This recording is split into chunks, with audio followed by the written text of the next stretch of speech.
Good morning, family. We are one more day to fasting. Tomorrow's it.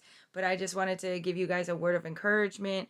As I sing that song, I just want you to understand that it is by the Spirit of the Lord that we can do all these things. It's by the Spirit of the Lord that we are able to move mountains. It's by the Spirit of the Lord that we are able to align ourselves up by His grace and His mercy. I wanted to give you guys some scriptures.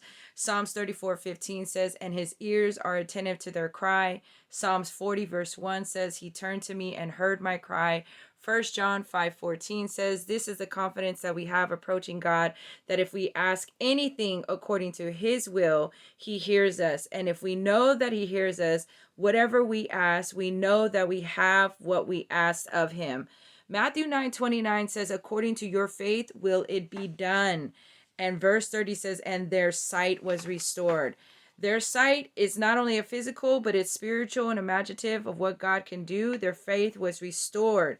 So ask Jesus to touch your eyes, to open your eyes to see the victory in the end, not what you see now.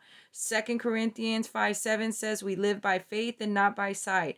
1 Peter 1:25 says, the word of the Lord stands forever. Remember who we serve, the Lord Almighty, who is the same yesterday, today, and forevermore. It is not by might nor by power, but by my spirit, says the Lord Almighty. Zechariah 4:6.